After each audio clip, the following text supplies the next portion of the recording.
Hey everybody, welcome to Teal Tinted Glasses, episode 12 of the newest incarnation of the Teal Tinted Glasses podcast. Tonight with me is Mr. Hockey Jerk.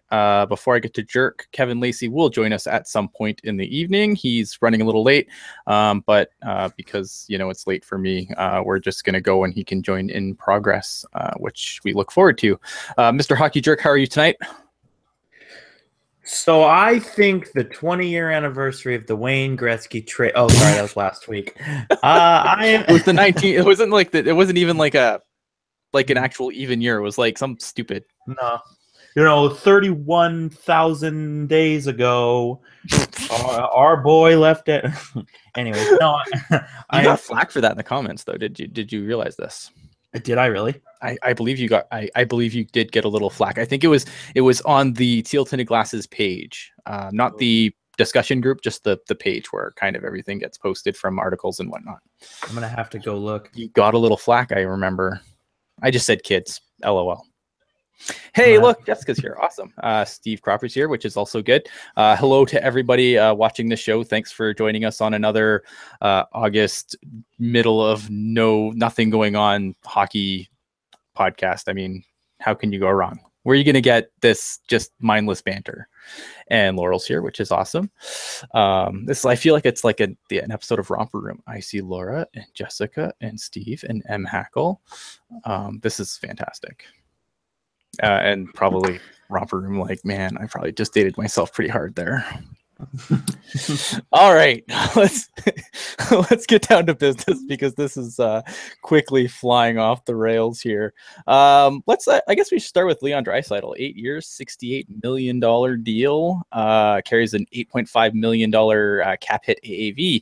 Obviously, this season is not a huge deal because McDavid is still serving the last year of his entry-level contract, but next year the Oilers are going to have $33 million tied up between McDavid, Draisaitl, Lucic, and Ryan Nugent-Hopkins alone. What are your thoughts? It's cup or bust for them, I have to think. We've seen, this whole loading up a majority of your salary cap space into a handful of players isn't good. LA, Chicago, Pittsburgh. They can all tell you that. But yeah, it's going to be cup or bust for them in these first 2 years. Like you said, McDavid is still on his entry-level deal. And really, they kind of moved on from Jordan Eberle, which was if you ask me. And they were able to move on from Nail Yakupov, which prevented them from paying him probably more than he deserved. And then, you consider if you ask me, the lowballed contract that Cam Talbot is on, I think even with these monster extensions kicking in, I still think they'll be in an okay place for maybe 2 years, but it's going to be that Cam Talbot extension is going to start turning the 18-wheeler towards the edge of the cliff, to borrow a phrase from the Maple Leafs. Yeah, and I think that hey, look Kevin's not ready yet, so I'm gonna give him a few more seconds. Here's the other thing too is other than Talbot though, the only other real payday that they have to give out immediately is going to be Darnell Nurse next year, and I don't know what Darnell Nurse gets. I don't mind the Draisaitl contract because of age. Like, it's not like, I don't know. I'm of two minds here. One, you look at the contracts they got in Chicago, and Chicago had already won. That's a huge point to look at. But at the same time, I feel like any team with McDavid on it, I know I'm going to get in trouble in the chat, but any team with McDavid on it is going to be a competitive team. And I feel like when you look at Draisaitl, I mean, third overall pick, guy I love Draisaitl. I think that, when you look at Leon Draisaitl, I think he's going to be pretty, I think he's going to be a good player for a long time. And I think he's definitely going to live up to the hype. It's a player I've watched a long time. So it's difficult. It's going to be interesting to see how Peter Chiarelli does this, because really this is all his fault. I mean, that McDavid contract lifted the bar for everything, and it was going to happen. I mean, look, it's Connor McDavid. You pay him what he wants, and you'd be happy you have him for the next 8 years. I feel like Draisaitl's another guy. They can still. I don't think they should, but they can still move on from a guy like Ryan Nugent-Hopkins. Although I think with Eberle gone now, I think that should save Ryan Nugent-Hopkins. I think you need centers at some point. So yeah, I'm of two minds. I mean, I agree it's cup or bust. I think that after the 2 years that happen, I think it's going to be interesting to see what happens there. But I think this team's going to be competitive for a long time. And the defense isn't great, but there's some nice pieces on it. Like, I think Darnell Nurse is still going to be a player. I love Oscar Klefbom. I know I've said that on this show 1,000 times, how much I love Oscar Klefbom, and Sekera's not, anything to scoff at either. So, they've got pieces there.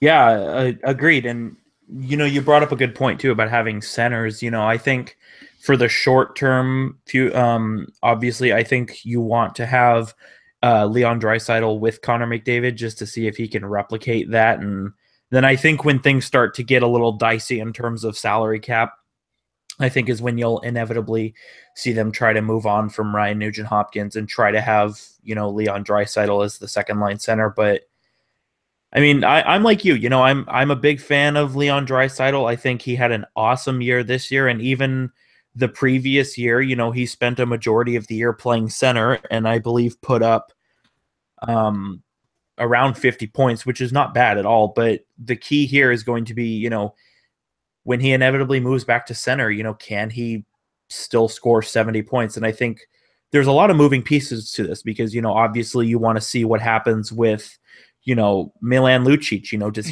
Does he find his game? Does Patrick Maroon's rise to stardom continue? Does Jesse Puljujarvi make the steps that he's supposed to take? I feel like there's a lot of moving pieces that all kind of go into determining whether this Leon Draisaitl's contract is good or not. And Kevin asked a really good question in the chat, and I know he hasn't joined the show yet, but in the chat he asked, as Sharks fans, would you be bitter if the Oilers won a cup in the next 2 years after being terrible for so long? I guess. I mean, it's kind of like I liken it to the Fits. They won a lot. They won a lottery, and they got the best player that we're probably going to see this generation of talent. So I mean, yeah, it's kind of sucky that they kind of lucked into that player, but I don't know. I'm bitter every year the Sharks don't win. Yeah, there's always something to be upset about, of course. Yeah. But I mean, I don't know. And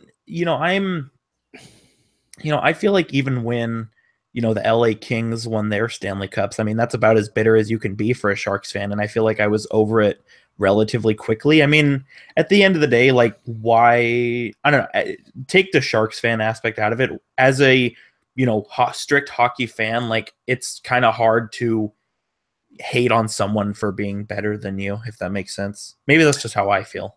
I mean, for like, I'm a guy who watches a ton of hockey, right? So like, I want good hockey teams to watch. And I think, the one thing I can say about the Oilers is they're a fun team to watch.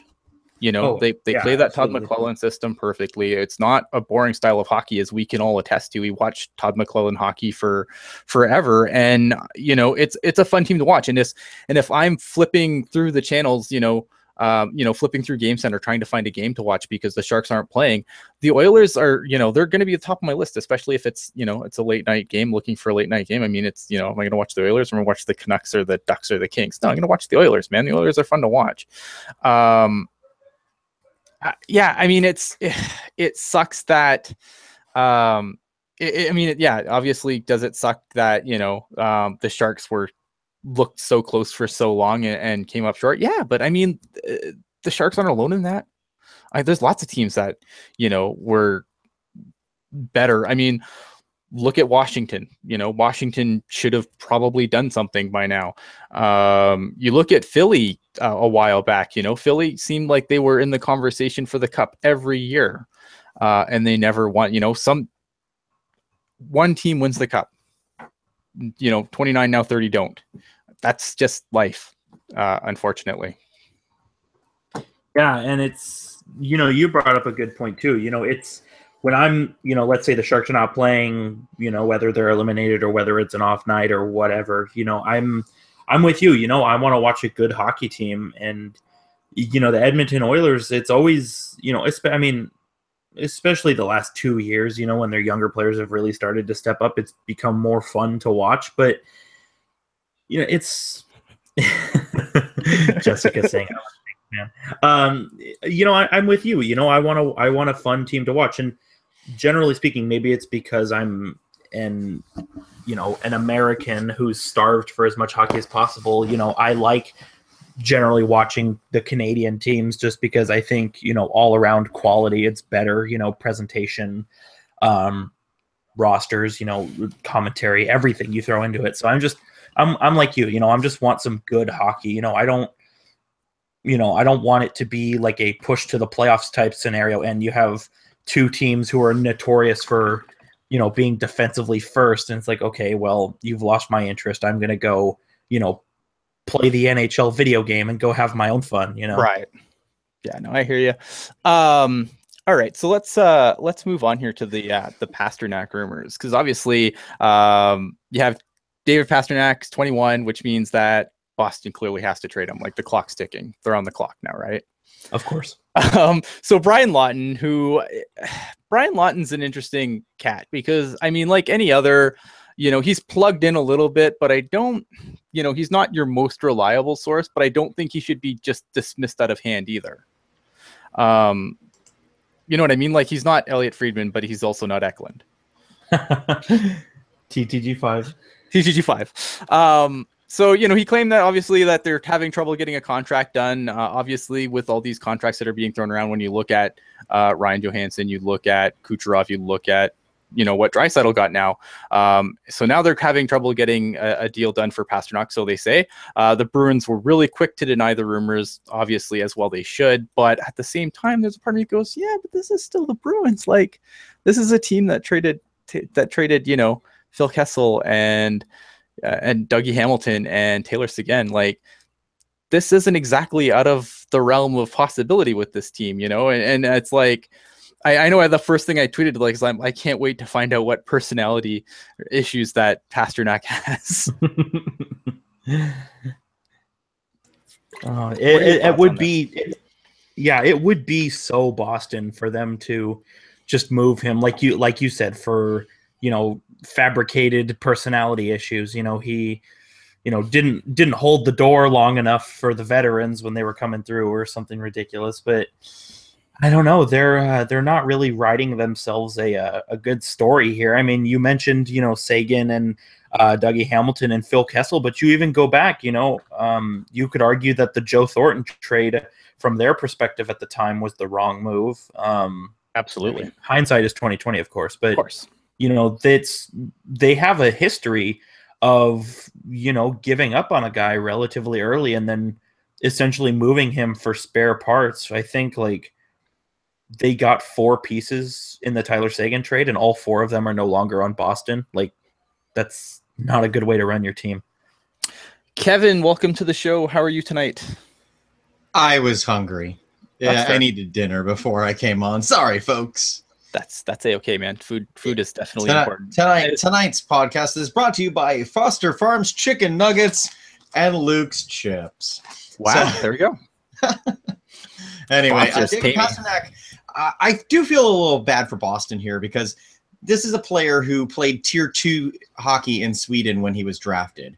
Mm-hmm. And I think Oliver Ekman-Larsson was really the first player in recent history to go from Tier 2 and then all of a sudden become a prominent NHLer.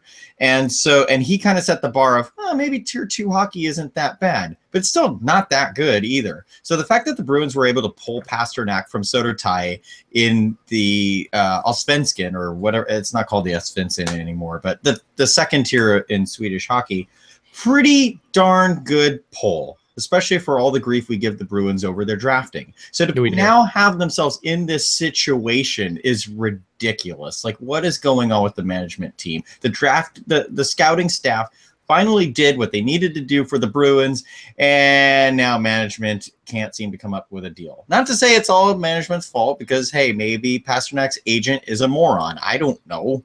But, man, they have to get that done, because, as you guys already mentioned, they can't lose another budding star because of some kind of contract issue or personal issue or whatever. Yeah, but it's hard, though, because this team has some really bad contracts, I think is fair to say. So it's like they can't, it's hard, because like you want to pay Pasternak, but I should probably bring this up before I just continue talking out of my rear end here. But I know this team has some bad contracts. I hear Boston and I hear bad contract, and I just think David Backes. Right. I like David Krejci, but is David Krejci a $7.2 million player? I don't know. David Backes is $6 million again, right? Like it's rough. It's tough sledding for these guys. And Tuukka Rask's still making $7 million a year. Even Matt Bolesky, who was a healthy scratch towards the end of the season. Right. $3.8 million. So, I mean, they have cap space, obviously. Like Pasternak's like really their only outstanding player. I mean, their defense is young, so they can, they got entry level contracts there. They have $10 million in cap space, but I look at this bottom six and it's scary. And if you want to improve that, I mean, you're going to need a little more, you could give Pasternak $8 million or something crazy like that. But then, if you really want to improve, like this bottom six is scary. Yeah, you make a good point. The defense, I'm actually, as much as it's well documented that I don't like Boston, I actually am a fan of their defense. It's very good and it's very young too, like you said. But yeah, is a literal who's who. It worked for the Penguins. Having guys with made up names play in their bottom six and win Stanley Cups, but they don't have Crosby and Malkin. Well, and that's the thing is, I don't think that particular method of operating, I don't think it works for the Boston Bruins. Why have a Noel Akari when you can have a Carter-Rowney, It's true. Kevin, anything you want to add to that? No, other than Noel Acciari is a pretty good fourth liner, but I don't know. I feel like a lot of people believe this guy is a top line superstar, and I don't get it. But that's totally off tangent. Yeah, I was gonna, Bruins fans are pretty high on some like a lot of diehard Bruins fans, like, because I read a lot of hockey Twitter because I'm bored all the time, and it's amazing, like some diehard Boston fans, how much they love some of these prospects that are obviously super reaches. And I like Senyshyn too. Anton Bleed is the greatest player. Forget Pasternak. It's all about Anton Bleed. There you go. So some NHL teams have done well being ranked in local sporting fan experiences. The Sharks, Stars, and Panthers, among others, have been ranked first in their cities, which is pretty impressive when you consider that these aren't hockey towns. Like they're not, like we know San Jose is not a hockey first town. So, and Dallas doing well obviously is impressive, because you would think that I'm not sure what the metrics were, but you would think that, like in a city where the Cowboys play, you'd think that they would be in tough there. And then the Panthers are the Panthers. Like clearly, no one, their arena's pretty empty. It'd be nice if some fans would show up to this apparently all-world experience that the Panthers provide. I mean, I guess the sightlines are really good when there's no one in the seats, right? That's terrible. I don't mean to pick on the Panthers. I just thought it was interesting, point worthy, nothing super to discuss. I just thought it was kind of interestingly noteworthy, and I thought I could probably come up with some sort of witty quip about it, and I kind of did. What do you think? Well, and Kevin and I can both attest to that. I mean, just being at games, on our own, and then the handful of times we actually got to sit together, you know, they, especially like playoffs or home opener or whatever, you know, they really go all out, you know, like they have like the LED bracelets and like the projections and all of that stuff. It's, you know, all of that is really cool by itself, but you know, I feel like the music choice and the sound effect choice, I think it's really good. And then, you know, it seems like every game or every couple of games, they have a new, you know, pre-game video. So, you know, whoever works on that, I mean, obviously, you know, works their ass off, and I think it's deserving. Yeah, it's deserving to be at the top of the experience list. And it's probably go ahead. Nice, sorry. It's nice to see, because I do know that with the Platner regime, they've been really picky about the Sharks in-game presentation. I know a couple of years ago they sent someone out. In fact, I think they may have sent Flavel Hemston out to Los Angeles and said, whatever they're doing, we need to do that. So, well, I'm glad they didn't bring Cartman back. Yeah, but you know, you got to give kudos to Steve Maroney, the director of presentation, to basically reinvent the wheel, because this is a guy who was sent to the Olympics because of his event presentation. And for Hasso to be upset with him, you know, like Steve knows what he's doing. And for Hasso to still be upset with him and Steve to go around and reinvent the Sharks in-game presentation to Hasso's liking, you got to give credit to Steve Maroney on that. Absolutely. And I give credit for Flavel Hamstein for Hempstead for going outside unprotected, because he's not a very popular guy in San Jose, from what I understand. Yeah. That's actually another reason why I was a little surprised about the accolade, so to speak, just because there are a lot of angry Sharks fans out on the interwebs. Yes, there are. It said the Sharks had one of the best in-arena experiences for fans and food. Well, yeah, I mean, SAP Center's I mean, it's not the same as it was in its heyday, and I can tell that just from watching on television. But I mean, it's still. I mean, I'd go in a heartbeat. So, all right. What else do I have on here? Patrick Zajac out 4 to 6 months surgery, torn left pec. It's interesting how much argument there was on the web about this, again on the Twitter machine, where I spend far too much time, about like how this could be a benefit to them, because obviously this gives more opportunity to guys like Zaka and Heischer, who are far faster than Mr. Zajac, so it actually could help them. And then other people are like, oh man, the Devils are so screwed. What say you, Mr. Kevin Lacey? I'm on the side of this is beneficial for the Devils.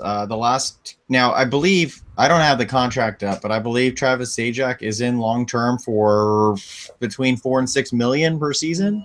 Yeah, let me find. I'll tell you that in a second. But that I think he's somewhere along that. Like, when he signed whatever the contract was, because I think he re-signed about 3 years ago or something. I could be wrong along those lines. Yeah, I'll tell you in a minute. I was surprised he even was re-signed then, because Travis Zajac, we're hearing about this every year, if not every 18 months. Zajac's out 3 to 4 months, out 4 to 6 months, and that sucks for him. But he's a guy who puts up about 40 points. Not to slouch on 40 points, but the guys that the Devils have in their system now, I feel like they can make up for that output and get valuable experience at the NHL level. And maybe a year ago, Zajac's on that roster because there's no other better choices. But the Devils have really retooled themselves well, and I think they can move on. Patrick Zajac is signed until 2021. 2022. Yeah. Yes, sorry, Travis Zajac. 2020 to 2021 season for $5.75 million. Okay, that's what I thought. Yeah. Hockey jerk.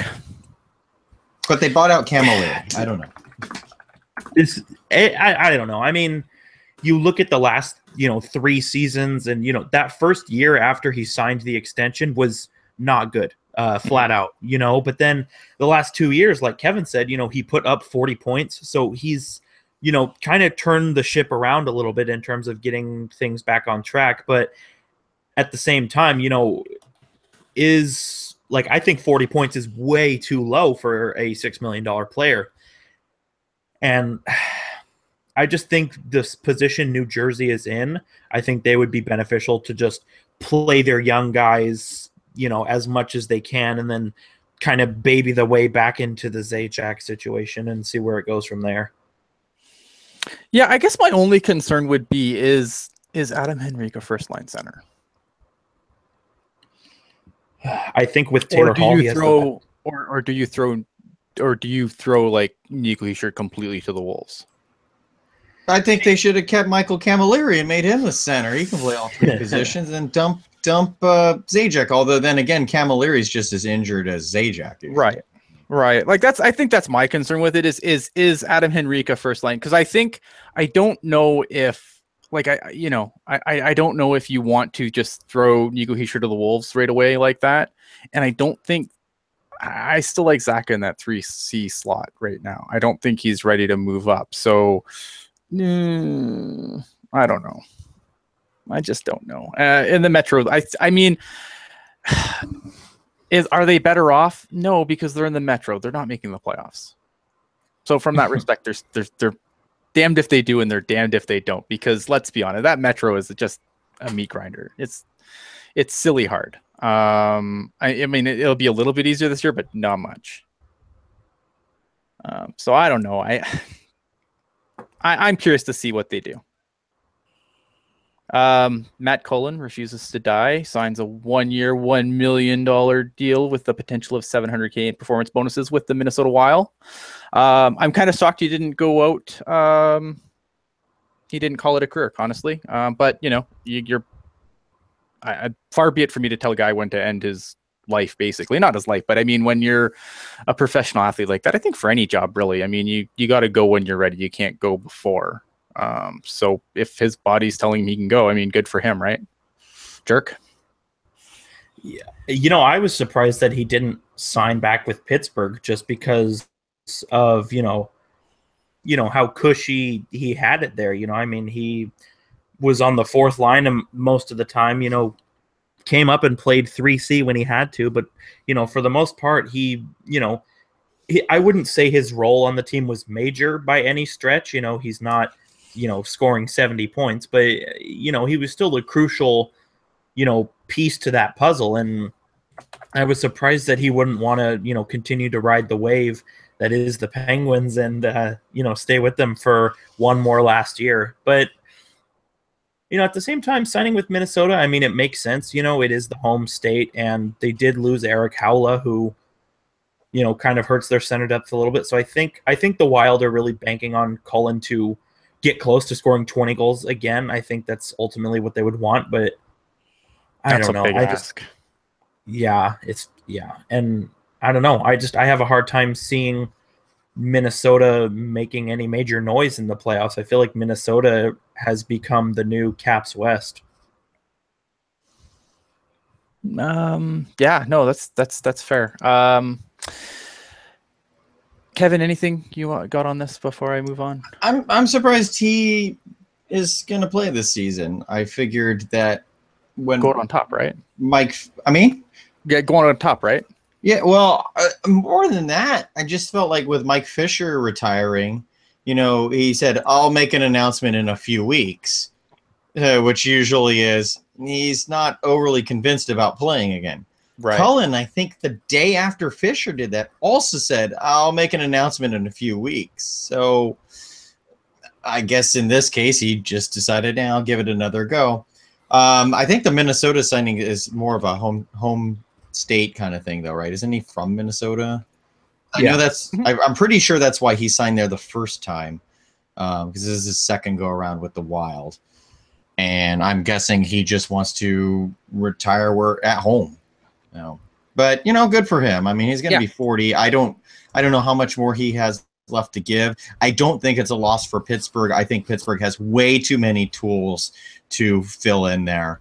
In fact, I believe Mike Sullivan earlier today was talking about Jake Gensel's a natural center who's been stuck on the wing, and darn, stuck on the wing, putting up ridiculous amount of goals in the playoffs. But on Sidney Crosby's wing of no less. Yeah. Like, what a terrible life. Poor guy. I feel for him. The Pride of Latvia, Zemgus Girgensons gets a 2-year, $1.6 million AAV deal. Good for him. Pride of Latvia. You know what? Me and Jerk, before the show happened, we debated on whether we'd bring it up or not, because it's not a huge deal, obviously, but it's something. But we thought we owed it to our Latvian fans to make sure that they were aware that the Buffalo Sabres had re-upped the Pride of Latvia. So kudos to you, Mr. Girgensons. I think it's it's a good signing for Buffalo. You know, I don't feel like he's really scratched the ceiling that he was near that year he went to the All-Star game.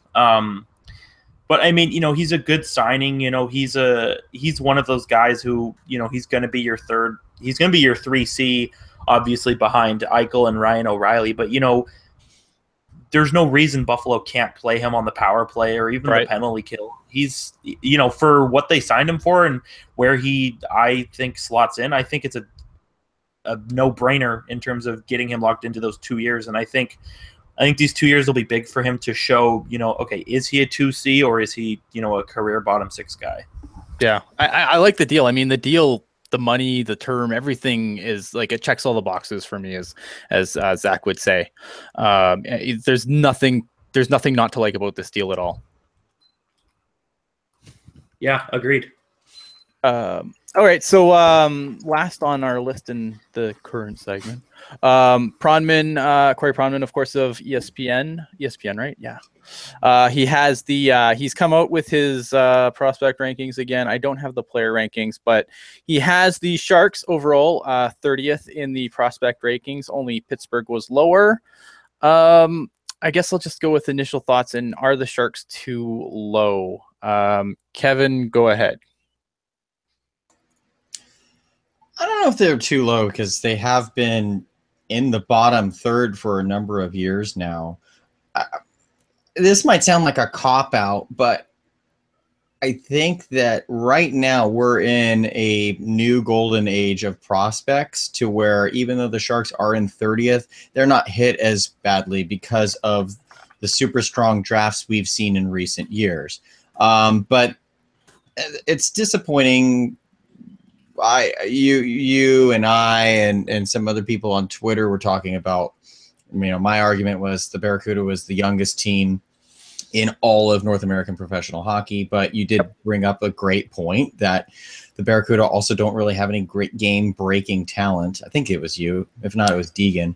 I just pointed out that, like, if you look at their my argument was that if you look at LeBanc and Timo Meier being graduated, when you're looking at your talent that's over 24 or older, I mean, that group includes Joachim Ryan, Troy Grosnick, Ryan Carpenter, Barclay Goodrow. I mean, there's a lot of guys there that have kind of they're hitting the age where, are they really prospects anymore?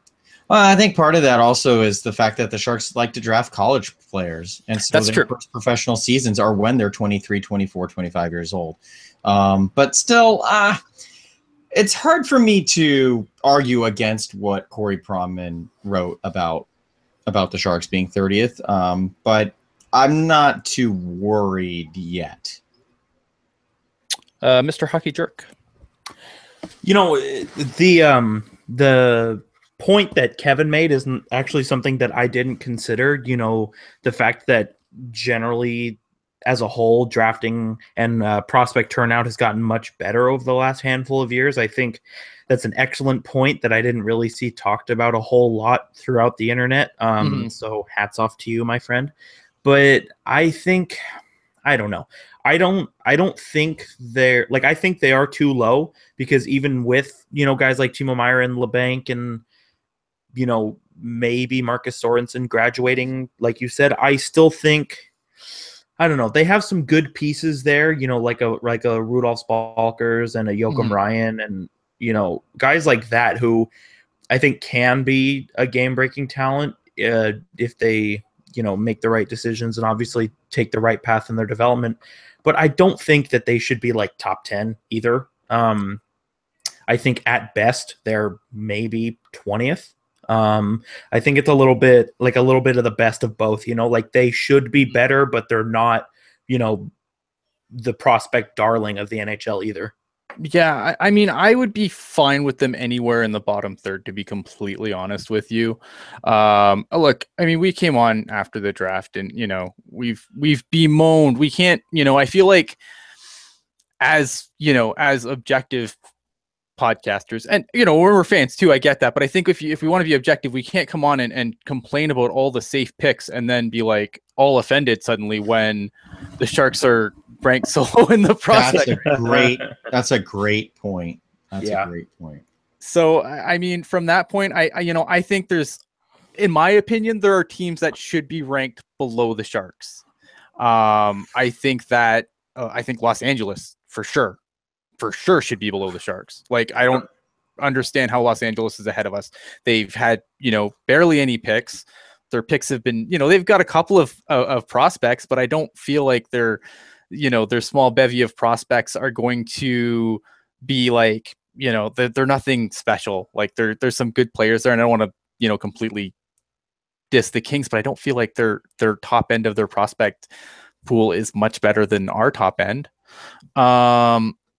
So I feel like that's kind of suspect to me. But at the end of the day, I mean, I know Sharks fans are upset, and I think that there's another point that I wrote down that I want to talk about right now too, is that there's a real disconnect between AHL success and prospect pool awesomeness, and I think that that's something that I want to talk about for a minute. I don't know if anyone wants to add to it, but I feel like, a lot of people get excited. They say, oh, well, look, that was, that team was in the Calder Cup. And you got to understand that the prospect pool that they're looking at doesn't just count the AHL team. It's looking in juniors. It's looking in college, where, look at the Sharks drafting where they have forever. You're not going to have these high-end guys still playing in juniors, still playing in college that other teams have.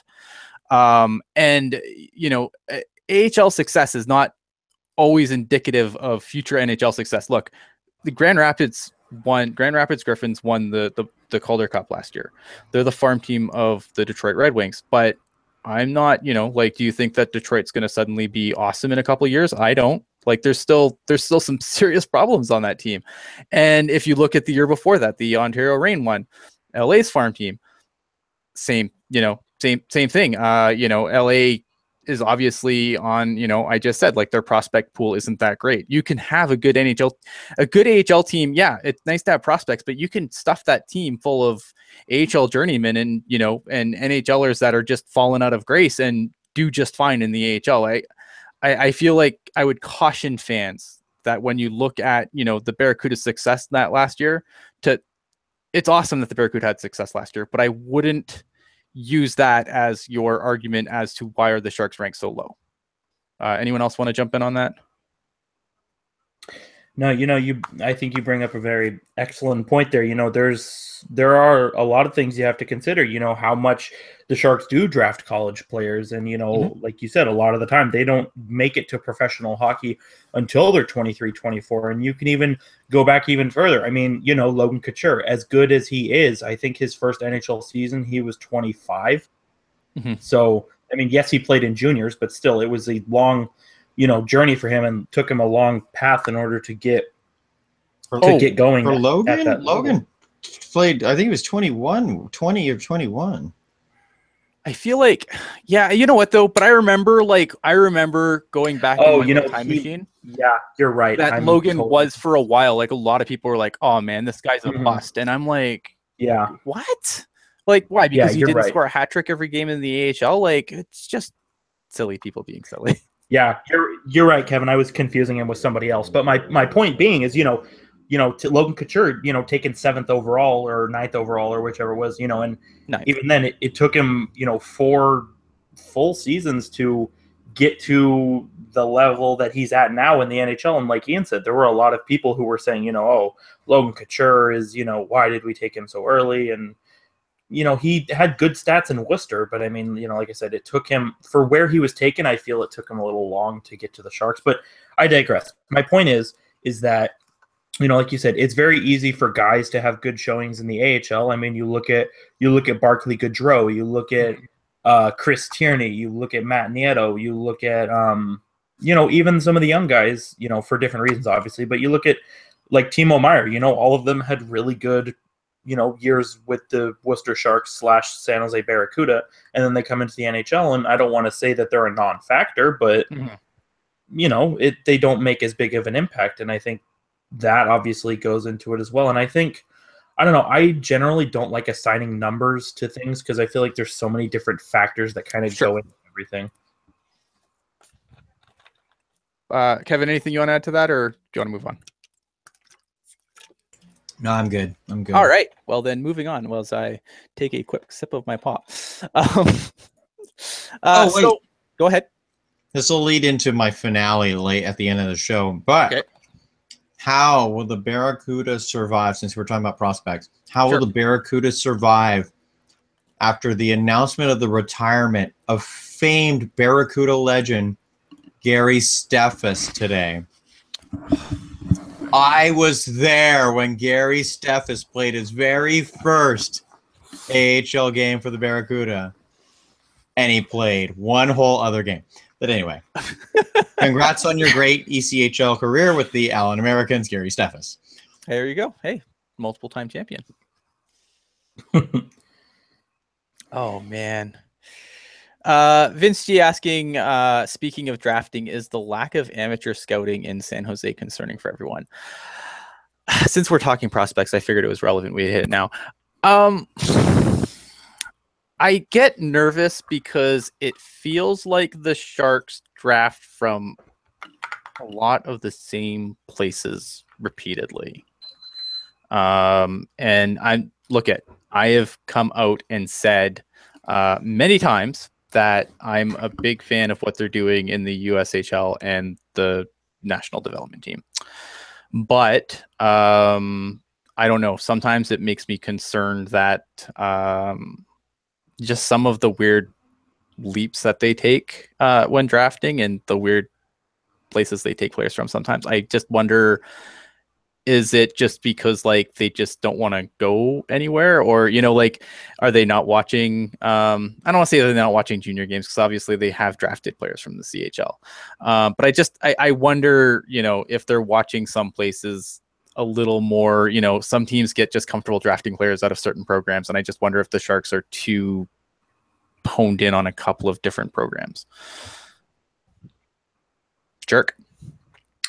I don't know. I mean, I feel like there is a degree of truth to that. I feel like we've seen a good chunk of guys from the Q, and I feel like we've seen, at least, recently, the Sharks have started to trek over like towards Eastern Europe, but generally speaking, I don't. They finally left Germany.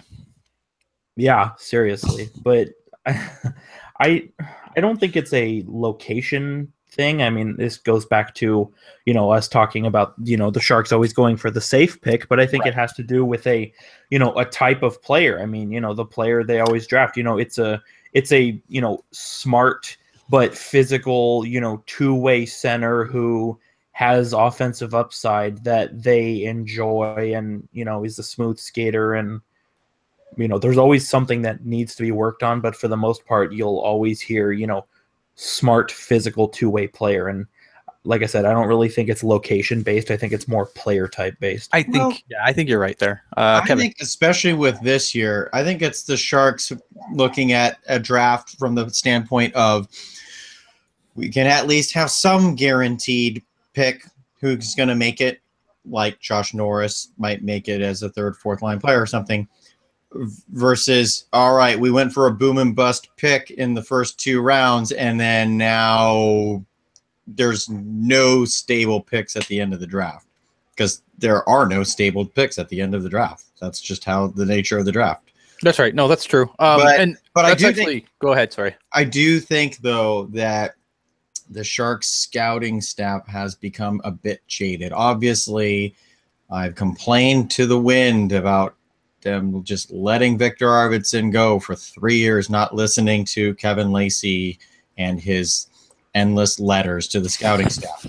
But I mean, I just feel like your point is spot on. They look at the same spots. They look at the same areas. They don't look beyond they don't look for other places to find these players. And I think part of that is the fact that they've just gotten jaded in their duties as scouts. And they're like, yeah, we'll find the best players here, here, and here, instead of let's just find the best players, period. Yeah, and I think that goes back to like what, I think it kind of ties into what Jerk said too. Like you look at the way that, they're always looking for that specific type of player. And that's what I kind of mentioned. Like some teams really like to draft out of certain systems, right? And that's probably, I think that could be part of it. It's definitely an interesting question. Am I concerned? Yeah, I'm concerned because they don't look at, there's a lot of good players in the system, but there is no game-breaking talent in it that I can see. And that's just the way it is. How dare you besmirch the name of Barclay Goodrow? Well, you know what? Hey, Barclay Goodrow has speaking of Barclay Goodrow, he has his second year of his contract that we talked about last episode, is one way. Well, good for him. Food for thought. All right. We got to move this along here. So obviously we've been doing our divisional previews. Tonight will be the wonderful Arizona Coyotes. In is Antti Ranta, Derek Stepan, Nick Hjalmarsson, Nick Cousins. I guess they like Nicks. Out is Mike Smith, Anthony D'Angelo, Laurent Dauphin. I don't know, man. Connor Murphy. Prospects, and these is just the tip of the iceberg. Clayton Keller, Dylan Strome, Christian Fisher, Nick Merkley, Aiden Hill, Pierre-Olivier Joseph. This list is endless. I could be here and we could probably list off prospects all night for this team because it's stupid. Obviously, I guess the big question for this team is, can prospects beat projections? Because this team is interesting and they've done a lot of things I like, but obviously this team's gonna have success. The prospects, the guys, the young guys, they're gonna have to carry the load here. Kevin, what are your thoughts on it? Yeah, but my problem with that is they relied on that last year, and look how far that got them. I was a guy who actually picked the Coyotes to be the surprise 8th seed in the Western Conference last year, and boy, was I wrong. I do think the team is better this year than last year, but I still don't consider them to be a playoff team at this time. They have added a bunch of pieces, as you mentioned, Stepan. They got a goalie in Ranta. Mm-hmm. They got Nick Hjalmarsson. I still think Connor Murphy is severely underrated, so I don't think it's that big of an upgrade with Hjalmarsson. But I don't know. I just don't think it's enough. I think that the Coyotes in the 18-19 season, that's a year that they could threaten. They need another year under the belt for these young guys. Because look at the Sharks when I'm looking at my Shark Fest headshot things cards. So I'm like, look at them. But the year the Sharks had a whole bunch of prospects, Marlowe, Sturm, and whatnot. Yeah, that team made the playoffs because they brought in the right veterans. Mm-hmm. I don't think the Coyotes have brought in enough veterans yet. But even then, those prospects, it still took a couple of years for them to really get their feet under them. And I think give the Coyotes another year first. Step in the right direction. Yeah. I was going to say, I agree with Kevin there. I think it is a step in the right direction. And you have I won't say bona fide starter, but I will say fringe / close to being a starter in Antti Ranta. I mean, he had a good season this past year, but I mean, you want to see what he can do, obviously, with a full year under his belt. And then, you look at, like Kevin said, Connor Murphy is severely underrated, and I agree with him there 100%. But at the same time, Nick Hjalmarsson is, he's a proven player, obviously. He's a very good defenseman. Again, you ask the question about Nick Hjalmarsson maybe 4 or 5 years ago, you could argue that he is a very underrated defenseman. Oh, yeah. So I think that's a good get for them there. And then Derek Stepan as well, didn't have a good year this past year, but he's shown potential of being, a top 6 center, getting 50, 60 points. And I think, the veterans, if you want to call them that they've brought in, I think are a big piece to the puzzle and will help the young guys move along. And I don't think that they are, last in the Pacific by any means, but I mean, I don't know. I think it's going to take another year for their young guys to move along and get into playoff position. But man, they, like you said, you know, we could be here all night listing off the young players that they have, and it probably wouldn't do them justice. Yeah. Here's my thing about the Coyotes. I think the Coyotes, like, this is my dark horse. This is my wild card team, because not wild card as position, just wild, because this team could, this season could go dramatically two different ways. If Max Domi doesn't break his hand on someone's face, it could go good.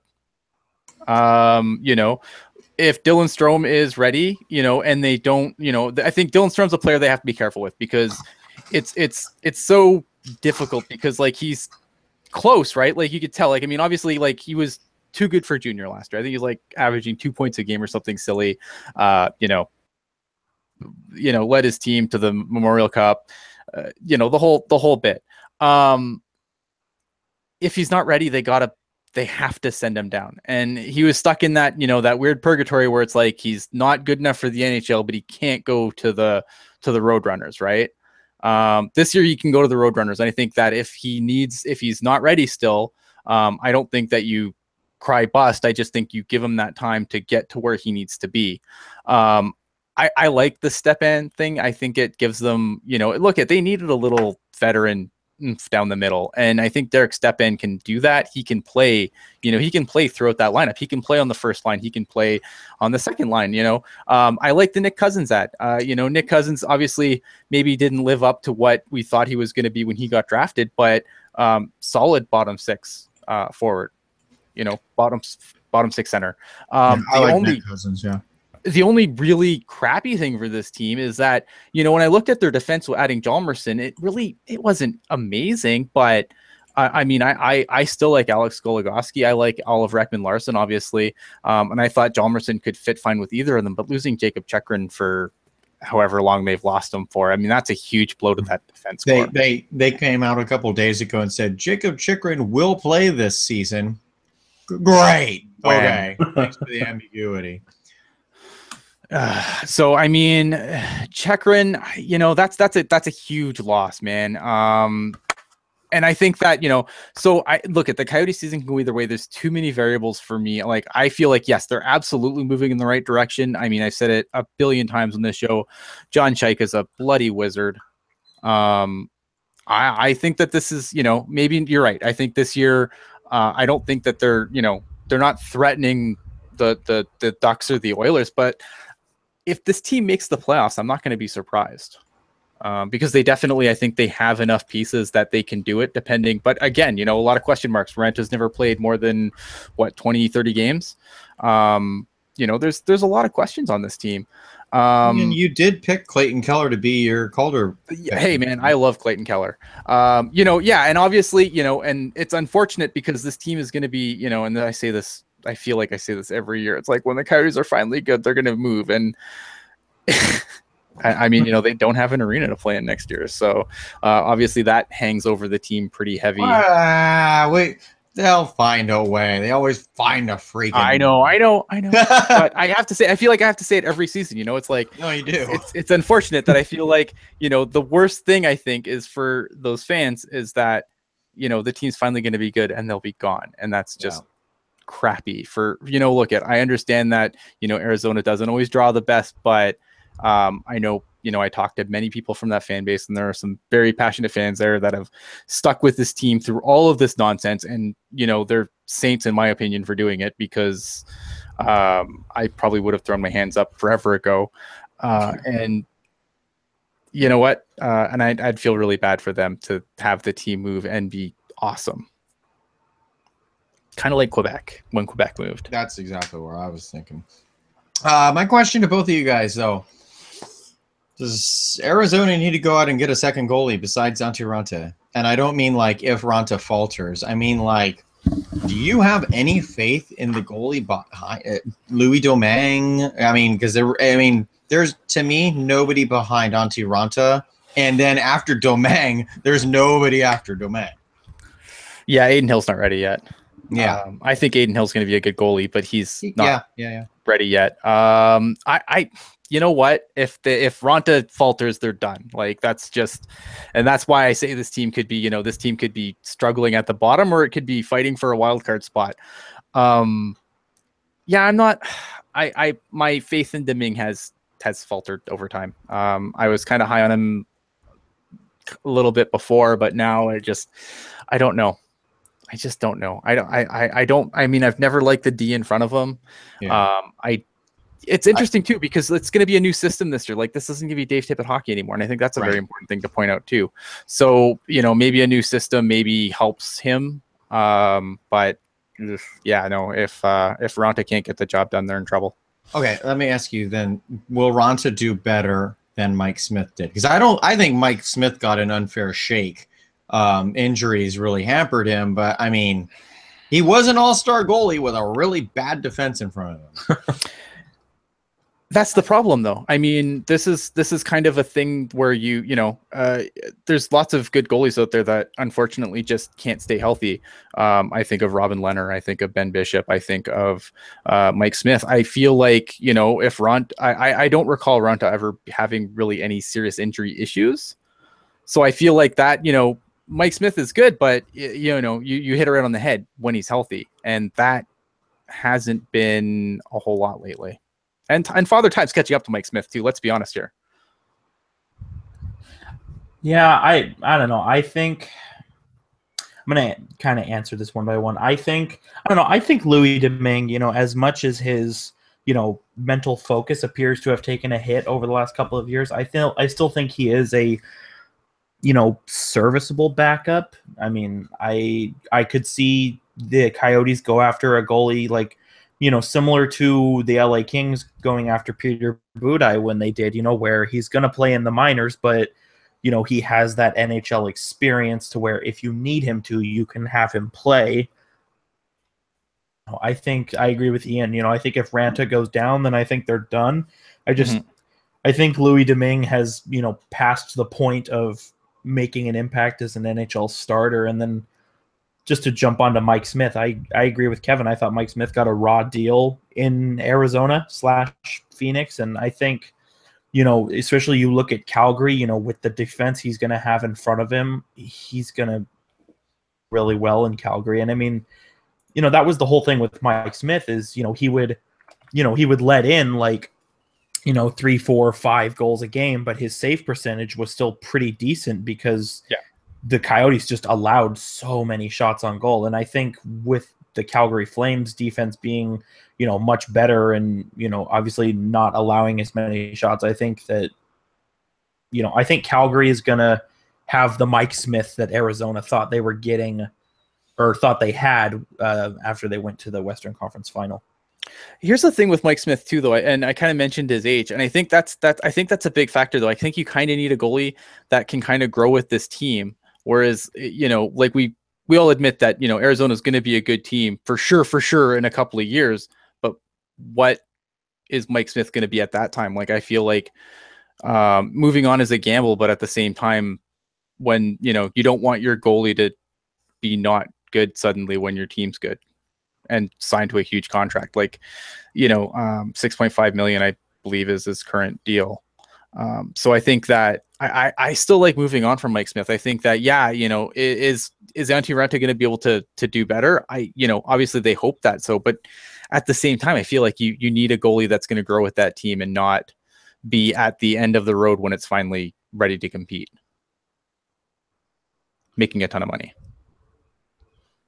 Yeah, I mean, I don't know. I think if you're Arizona, I think you're hoping that Antti Raanta is like the next Martin Jones, Cam Talbot, Jake Allen, where they spend most of their time as a backup and then come in and have a decent shake as a starter. I think that's kind of what they're going for. And I mean, it's no different than when Martin Jones and Cam Talbot both became NHL starters, where, there wasn't a lot of games to go off of, but, it's all about what the team in front of them does to help them out. Yeah. And Vince G was like saying like his goals against average and save percentage was when saving 35 plus shots is ridiculous, and they were. But you know, it goes kind of back to my point of like how long can you keep that up? You know, there's at one point, you know, Roberto Luongo probably wasted some of the best years of his career facing a bajillion shots a night, not getting any goal support. I don't know. So are they a playoff team this year? I say they're my dark horse. They're kind of like the wild card because they can go either way. Jerk, what are you thinking? I don't think that they make the playoffs, but I think they get close. Kevin? I think that the Arizona Coyotes are sixth. Okay. Sixth. That's not bad. Wow. All right. Well, there you have it. Next week, I don't know who we'll do. We'll do someone else. Who's next? LA? LA or V? Oh, no, it's LA. It's LA. All right. We'll do LA next week. So, yeah, LA. Get to have some fun talking trash. Tune in. All right. I do have a couple of things in the mailbag, and I have a couple of questions in the chat that I'm going to scroll back through and get. Steve Cropper, who gave us our question last week, asked us a different question this week, and that was our last week. He asked us what our top 3 favorite Sharks of all time were, and now he asked us what are our top 3 least favorite Sharks of all time and why. Anyone want to jump on that? I'm going to let you go first. Oh, damn you! On the spot. Oh, really? I can go first, but I was gonna. No, it's fine. No, go ahead, Kevin. I gotta mull this over. Oh, okay. I actually spent part of the day looking up every player in Sharks history, trying to find. Because believe it or not, despite the fact that we're on a podcast, which means we automatically complain about everything. That's true. I like most of the Sharks, but there are a few exceptions. Number 1 is easy for me, and I'm sure, and if it's not your number 1, then you fail. Go to Arizona. But I actually have 5. I'm going to limit it to 3. So the honorable mentions, I have our Alexei Semenov. Yes, Alexei Semenov. I'm also going to give an honorable mention to Nolan Schaefer. Oh, because despite the fact that Nolan Schaefer started off with 5 wins to start his NHL career while both goalies were hurt or whatever it was, Nolan Schaefer, as a person, at least at that time, was a piece of garbage. And I did not really think he was a very good hockey player either.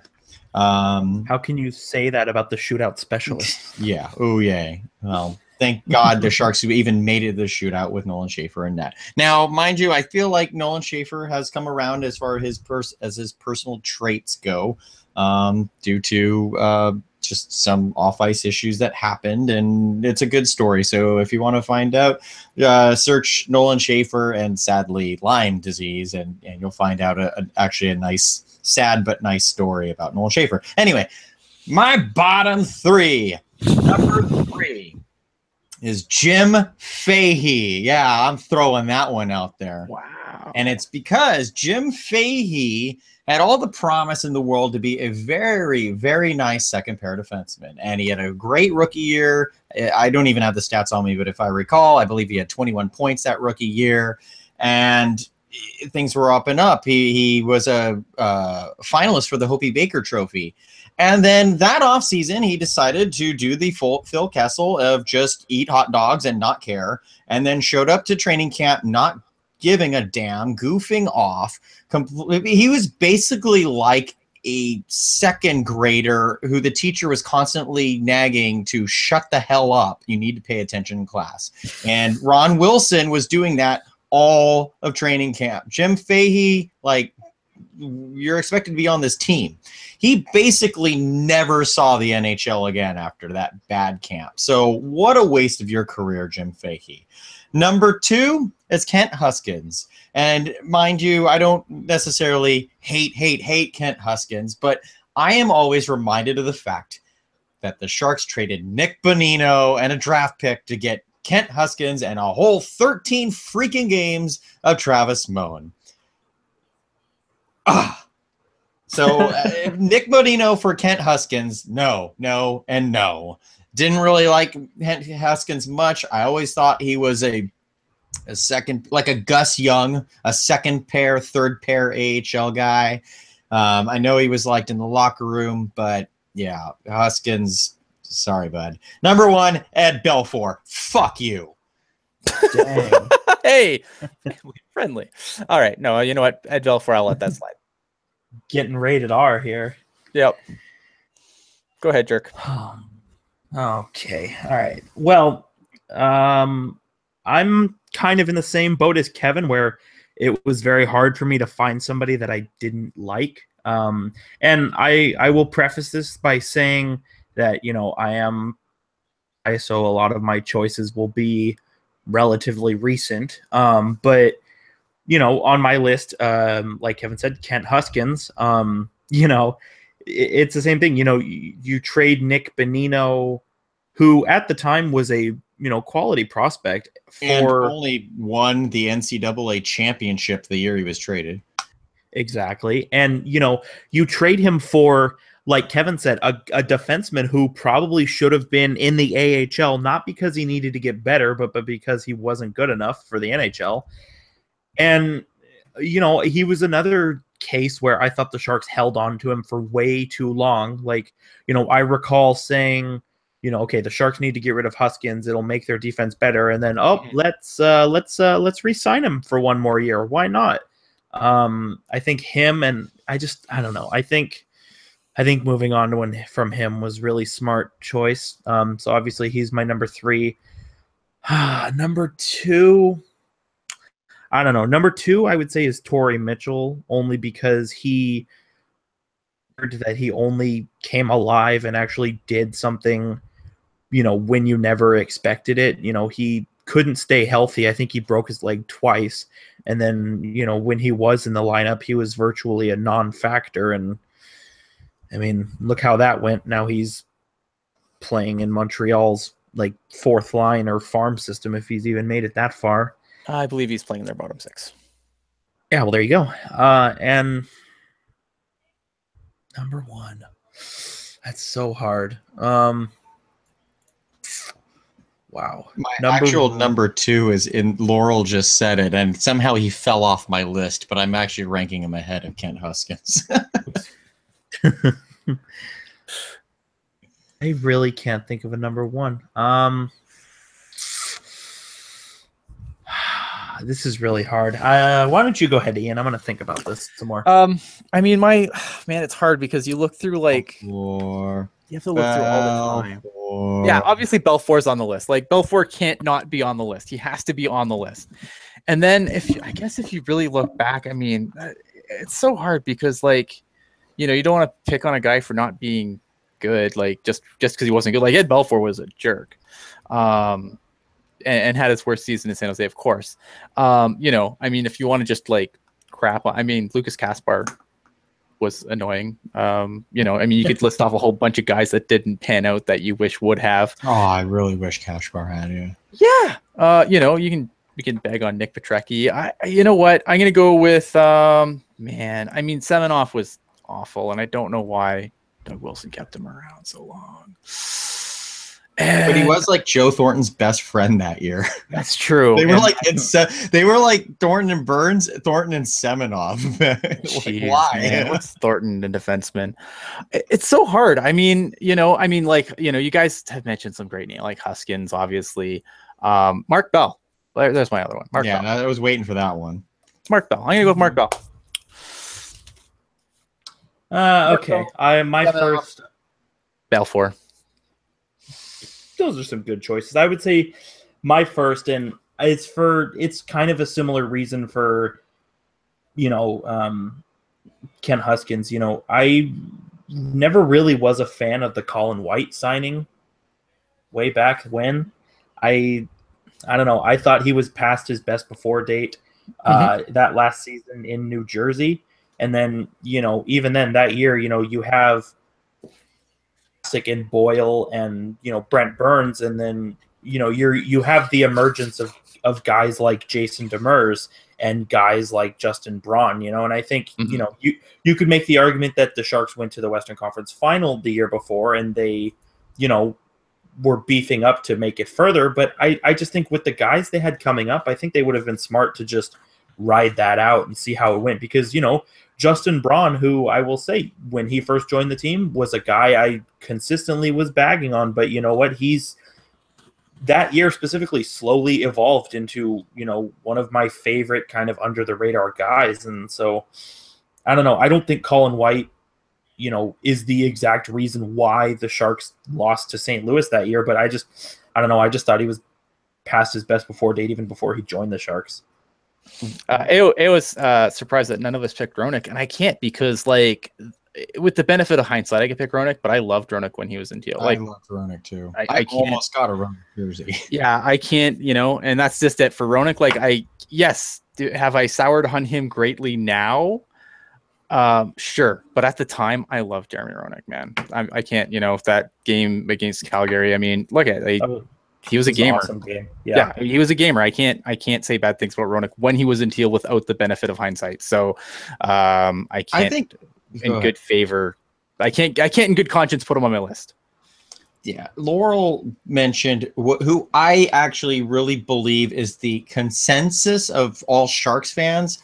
Bottom three: Mark Bell, Mike Ratchie, Ed Belfour. That's just the vibe I've always felt. Mike Ratchie is my number two, actually. Mike, damn it, Ratchie. Because that's all he ever said when he was on the ice was, damn it, Ratchie. I even remember a guy too where it was just like the game changed and he couldn't change with it. Yeah.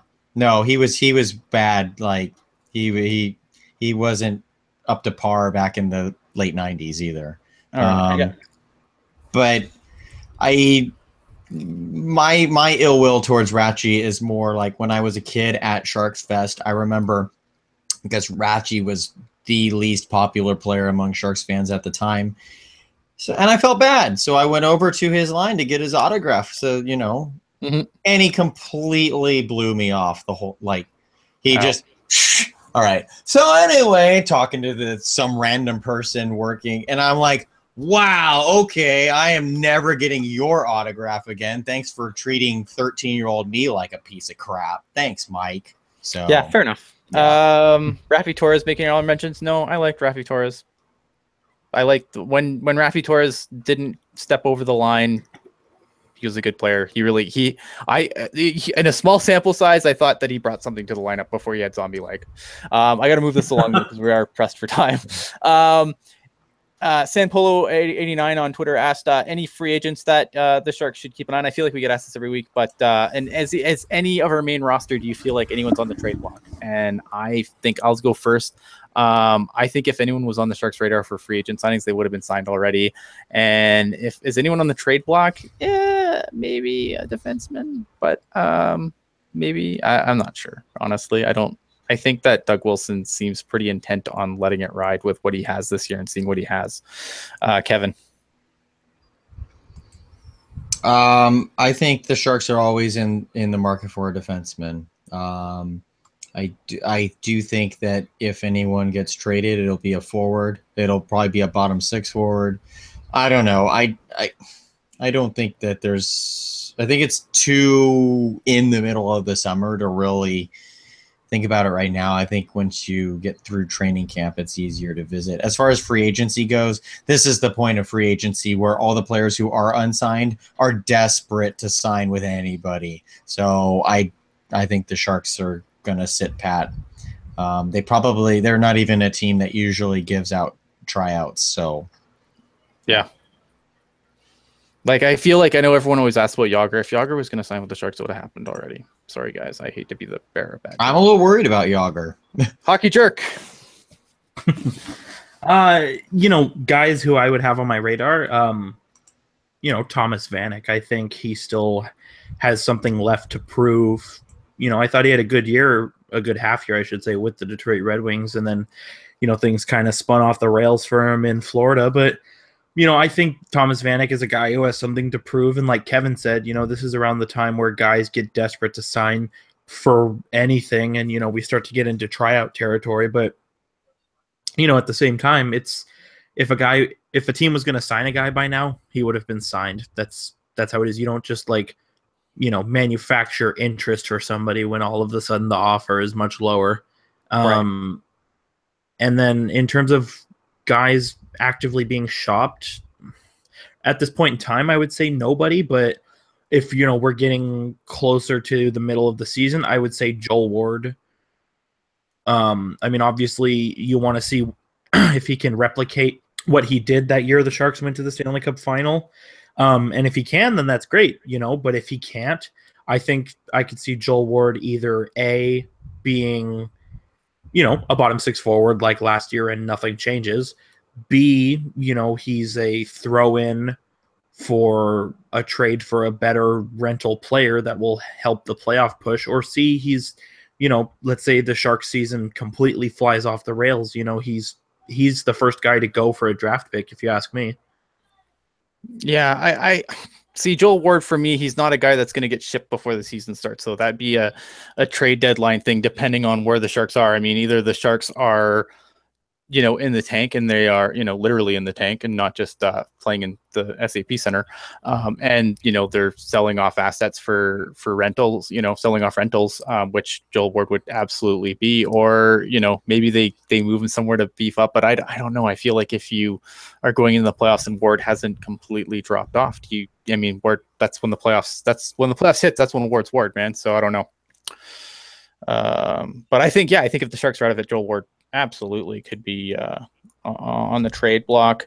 Roster battles. Rob asked roster battles to look for in the preseason. I think Timo Meier and Marcus Sorensen are locks. I think anything else is jump ball. Kevin. I'm sorry. I was fact finding. What's up? That's okay. Roster battles to look for in the preseason. I'm curious to see if Ryan Carpenter ends up on the Sharks or on the Barracuda this year. I think he'll be on the Sharks, but those lower end guys, we talked about Barclay Goodrow on the last episode. He's an intriguing one to be kind of the Haley of the team. Mm-hmm. I don't know. For me, it's Carpenter versus Tierney this year. Yeah, you bring up a good point there, because I thought, re-signing Carpenter to that 2-year deal and then for how long Tierney was an RFA, I thought, that was going to be the plan of succession, where Carpenter comes in as the 4C and Tierney is the one who's on his way out. But, right. Now with Tierney back in the fold, I do like that idea of, Tierney versus Carpenter. And I mean, I don't know, you kind of have to ask yourself, is being the 13th forward worth being in the NHL? Because if it is, then, Ryan Carpenter will be in the NHL. But I mean, everybody wants to play, but if you would rather play in the AHL, I mean, it's going to create an interesting debate, because I don't see Tierney making his way to the AHL. And I don't know. Could Carpenter clear waivers though? I don't think so. Carpenter could clear waivers. I think Tierney absolutely can't. Is Tierney qualified for waivers yet? Tierney's played way too many NHL games to not. All right. To I don't know. Waiver protection. I don't know. See, I feel like they both can't clear waivers. No? I will double check. I am pretty sure Carpenter still has some waiver eligibility left, though. I mean, obviously he hasn't played enough games, but it's a matter of how old he is. Age as well. Age is a factor. Ryan Carpenter. I'm going to say no. Ryan Carpenter is not eligible, so that'll be an interesting thing. I think that although if you look at the two, I feel like Chris Tierney would be gone in an instant, whereas Ryan Carpenter would probably sneak through. But I don't know. Good point in the chat. Quickly, obviously, DeMello. Obviously, there's going to be a battle there too. Yeah. I think they'll both. They would be 6 and 7 to me, but I like Heat's upside better. Me too. I'm saying I still agree Sorensen should be an overlooked bank. I get that argument, but if you look at the way, when I do this, I don't always say this is the best player, and that way, thus they're a lock. You got to look at the way Peter DeBoer deploys players, and he likes Sorensen. It's that simple. Just look look at the playoffs. You know, I mean, when the Sharks were struggling in Game 6, you know, and I've said it before, you know, when they're struggling in Game 6, you know, Bodker was on the bench and Sorensen was playing with Logan Couture, which, you know, shows the kind of faith that Peter DeBoer has in a guy like Marcus Sorensen. And I think, I don't know, it's been well documented on this show, you know, that I think LeBanc has some things that he needs to work out within himself. And I think that's why he starts on the Barracuda. I agree. I was asked also in the chat if I could tell that Jumbo was special when I saw him play for the Greyhounds. Yeah, I mean, to be quick, because again, we're kind of pushing the clock here, but you could see the playmaking ability for sure, and he could also score goals. Like his last season in the with the Hounds, he scored, I think, something like 122 points. Just a silly, you know, he scored like 40 goals and then added another 81 assists. I mean, so you could definitely see the playmaking ability. I thought the scoring would probably translate a little better than it has, but you could see that he was a generational playmaker in his junior days for sure.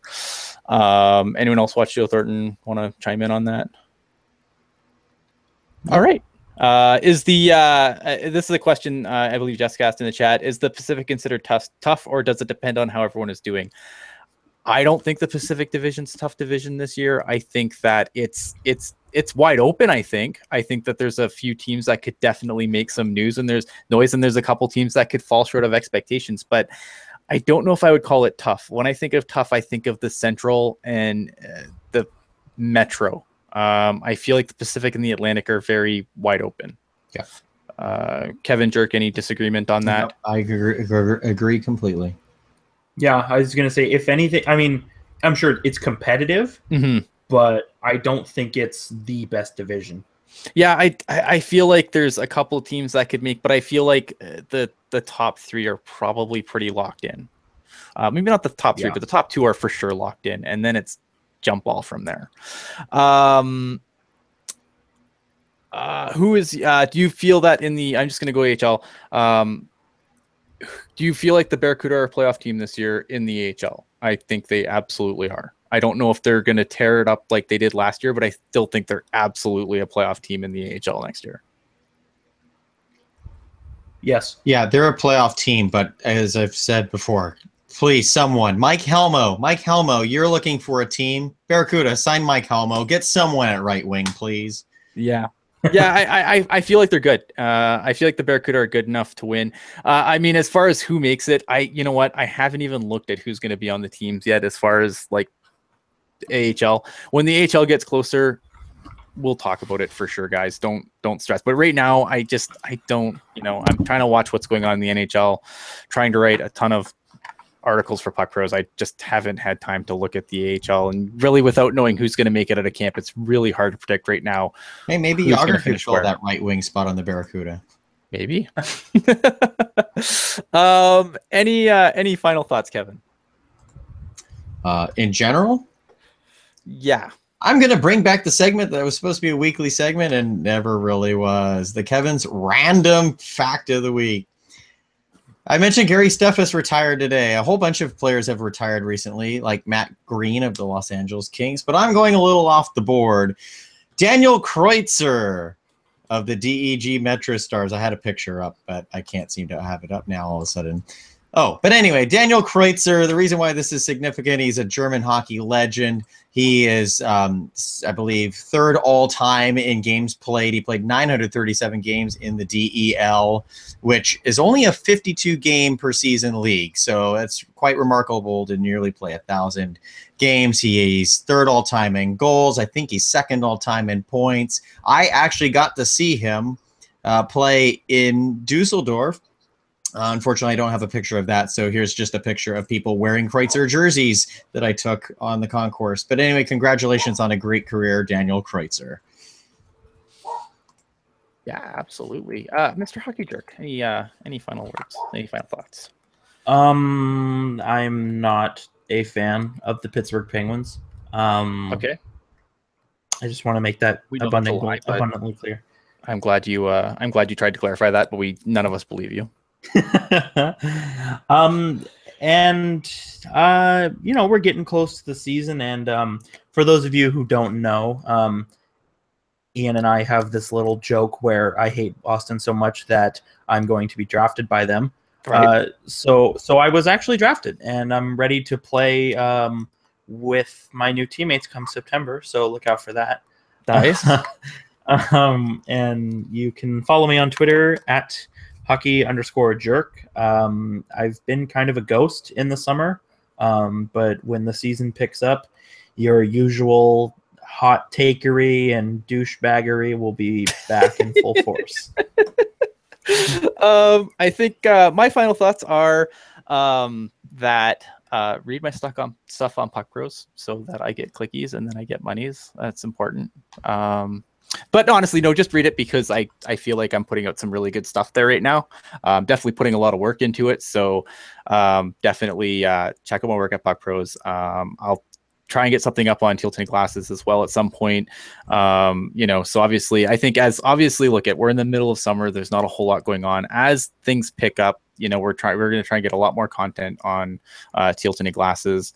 So be sure to make, be sure to check it out and keep following everyone. I'm at Ian Blogs Hockey on Twitter. You can find Kevin Lacey at Kevin Lacey 22. We're going to try and do a show next Tuesday. If it's not Tuesday, there's going to be no show next week, unfortunately. But I'm going to try and sneak one in. I don't know if Kevin can make it, but me and Jerk have already said it. Yeah, so me and Jerk are going to do a show Tuesday just because I have surgery on the Wednesday and the Friday. So I don't know when I'm going to get back on here again. Not saying that these fine gentlemen cannot do a show without me. They most certainly can, but I personally won't be able to do tire fire. Hashtag tinted glasses. I have those 2 surgeries and I don't know when I will be good enough to sit here and talk hockey for an hour and a half like we usually run. So obviously, again, we appreciate all the support. We still looking for a name for our Barracuda show.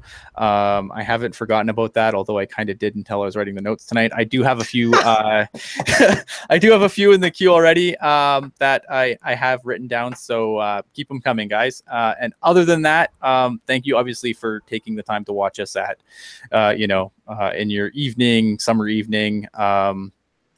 It means the world to me, obviously, and make sure that people know to subscribe to us on SoundCloud, iTunes, and all of that. We are obviously on a separate feed now, so if you are looking at your phone going, hey, this feed doesn't have Teal Tinted Glasses anymore, what's going on? It's because we're on our own feed. Look for Teal Tinted Glasses. It's awesome. Other than that, guys, thanks for everything. Have a great night. Goodbye.